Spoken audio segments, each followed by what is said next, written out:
All right, thank you again for showing up for this one.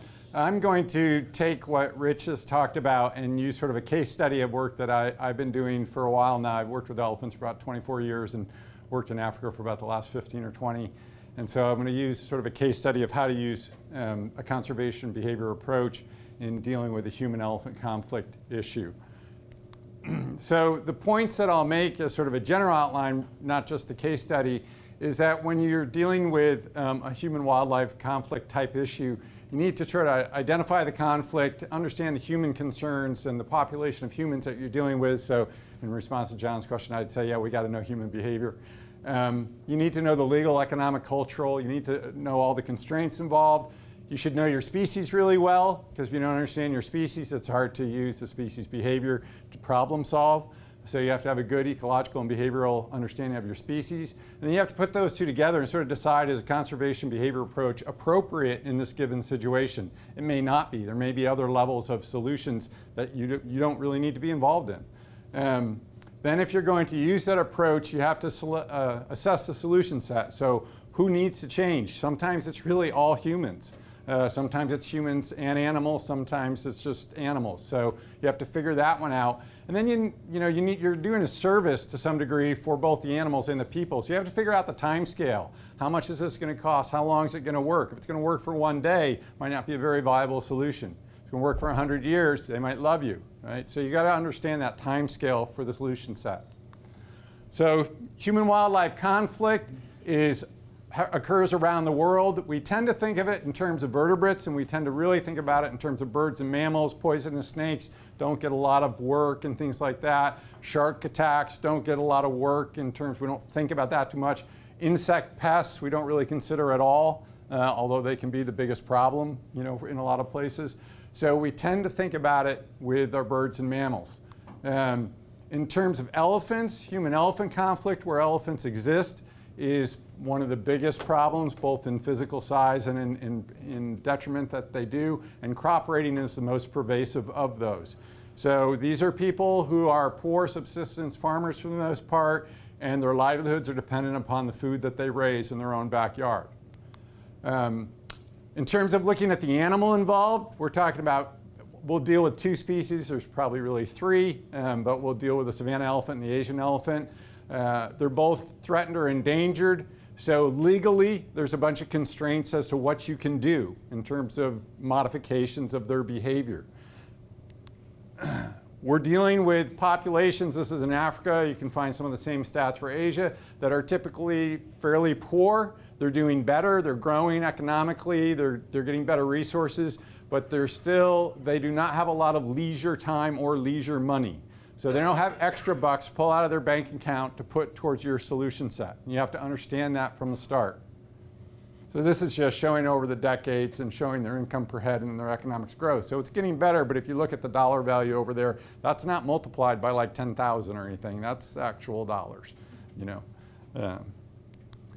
We also have to look at their cultural value. The two species actually differ quite a bit in that regard. Asian elephants are in high regard in Asian society. They're gods. They've been part of the culture of Asian society for thousands and thousands of years. People want to live with elephants. That's their goal. African societies, not so much. If they weren't there, they really wouldn't mind for the vast majority of sub-Saharan Africa. So you're dealing with different cultural mores and values when you walk into the problem, and just translating one from one continent to the other is not going to work. Those numbers are ballpark numbers now, but African elephants are anywhere from 350,000 to 700,000. They've dropped hugely in the last several decades, but we're dealing with range compression, less places for the animals to go, more human fences, not physical fences, just human society surrounding where they used to go. Oops, sorry. This is a chart from National Geographic, and what it's showing you is what the cause of death is in African elephants, and the dark red elephants are poached elephants. So what you can see is the vast majority of deaths occurring to elephants in Africa is not through natural causes, and that death varies depending on where you are on the continent. So in southern Africa, there's better control, there's more money, there's bigger parks. There's a lot going on. East Africa, a lot of action there. Central Africa, a lot of problems dealing with that. So you can't, again, bring the same solution set to each area because the people are different. You have to understand the animal society. So elephants are a matriarchal society. They're long-lived. They live 60, 70 years. The males disperse. They live solo. They're 12,000 pounds. They eat a lot. They eat all the time, and they have big ranges. Females are raising the young.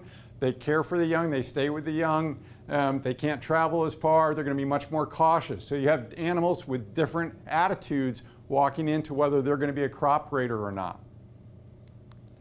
They're also ecosystem engineers, so they're highly valuable to the place that they live, but that also means that they're vying for some of the same resources, namely wood, that humans are vying for. So they're problematic in that way. So we can ask the question, is this a good situation to try to use conservation behavior? Well, one of the things that we want to know is, what do people think of elephants where we're working? So we've done work in Eastern Africa. When we think about you folks, most of you would look at the bottom picture and say, isn't that a cute animal? And you'd look at those guys on the left and you go, wow, they're impressive. People on the bottom right are going, there's 70 years of problems coming ahead. And on the left, they're going to kill me and eat my crops. So a completely different perception.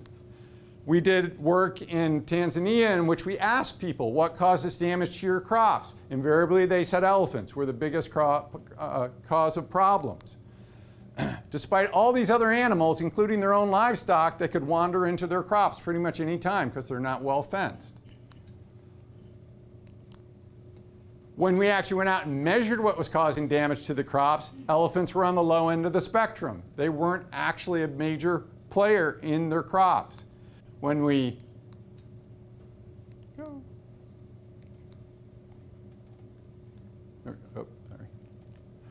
When we added these up, it was actually water that was the biggest problem.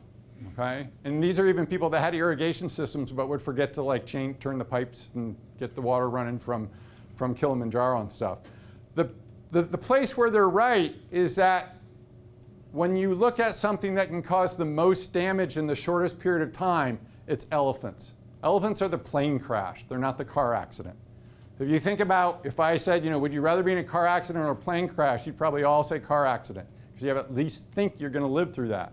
Plane crashes, you're probably dead. That's how they view elephants. Elephants are their plane crash. They can wipe out their entire 6 months worth of crops in one night. So when we try to think about how we're going to stop crop raiding and bring a conservation approach to this, we need to know all that information. We need to know that these guys are active at night when people are typically asleep. They come alone, they come in groups. This is a really dangerous time to go out and watch elephants, okay? And we could resort to shooting them, right? Which is a common response. Shoot the elephants. It's not really a conservation behavior approach. And unless you know exactly that that's the elephant causing the problem, it's really not going to solve your problem. But it mollifies people. Traditionally, people have used all sorts of means to try to keep elephants out of their crops. Most of these elephants habituate to or figure out how to get around, so they're not long-term sustainable solutions. What we try to do as behaviorists is bring in and understand, well, first of all, what are the animals doing in their world? What are their senses? If we're going to try to use deterrence, how are they going to detect them? How are they going to respond to them? What's their capability for learning? And it's really high in elephants. What modern techniques that we can bring into play, bringing the humans into it that are going to resist the habituation by the animals, but also be affordable and practical and safe for the people. So what do we do when we think about predators? We think about bees. We think about all these different things that we might use. The fences work really well, but they're too expensive and they prevent wildlife from moving. So they're not a viable solution in that habitat. In Asia, we've actually been working with elephants in which we're trying to use their own communication systems to modify their behavior in a typical pest management type strategy known as push-pull. They do this with insects all the time. You try to give them something that drives them out of the crops and attracts them to the good habitat. With Asian elephants, we actually have two chemicals that we know are pheromones. And so the idea is, can we do something with their own communication system to get them to move where we want? but there's going to be no silver bullet. This isn't going to work by itself, but it could add to the solution set. So what we've been doing now in Africa is a project funded by Earthwatch, a citizen science, as well as the International Elephant Foundation. We've been doing in an area where there's between Savo East and Savo West, those blue lines are experimental crop fields. The purple is a wildlife corridor between Savo East and Savo West. All the orange are villages where people raise crops. So you can see the proximity of the problem. What we're doing is we're going into schools, we're talking to children, we're talking to teachers, we're trying to educate them about elephants and the value of elephants so there's an appreciation. We're trying to change perception through education. We're also doing experiments. We're testing different deterrents. We're doing experimental fields. We're collecting data. We have controls. We have matched controls. We have multiple plots. We have them spread out over areas. We're hiring farmers to get involved. Thank you. We're incorporating the people into the solution set, into the experiments. Simon is a student who got his master's where I'm at Western Kentucky University. He's now a major player in the field. He helped develop this fence behind me at the bottom. It's a metal strip fence. It's metal that's easily affordable there. They use it for their roofs all the time. And we cut it, we put it on wire. It makes noises, it reflects light. It's a little bit sharp. Elephants don't really like it. First set of trials on that, it was the statistically best deterrent that we've tried. So far it's working. We've actually named it after Simon, Cassiani fence. So these are our experimental plots. This is the type of stuff that we're doing on a landscape level, multiple fields all over the place to try to really nail it down. We put camera traps out so we can record the behavior because most of them are coming at night. We go out, we track what the elephants do, we go into the fields and we measure what the causes of damage are because it's not just elephants. So we can attribute how much damage is going on by the elephants. We keep track of other animals. We found out through this study that eland also are a major crop raider and no one really knew that. It's not in the literature. The farmers didn't really think about it, but they're also causing a lot of problems. And we're bringing this into a structure, what's known as climate smart agriculture. So it's a holistic approach to try to change the way the humans in that area value their resources, value their land, and use their landscape. So it's not just animal problem solving, but it's holistic into their whole culture. It's a complete approach. So coming back, these are the major points. I think for elephants right now, we're probably down into an arms race. Every time we come up with a solution, elephants are going to probably come up with a counter problem. It's going to be a long-term thing. But every time we can prevent humans from having to physically be involved and not get killed and that kind of stuff by being out there, the longer that solution set will last. And hopefully we'll just keep learning. And we have the question that was here before about can we couch this? Man, I've been trying to do this with NSF for years and saying these are great chemoorganisms or all this stuff. We should do pure science and at the same time, maybe someday I'll sell it. So we'll see. I'll let you know. Thank you very much. I appreciate it.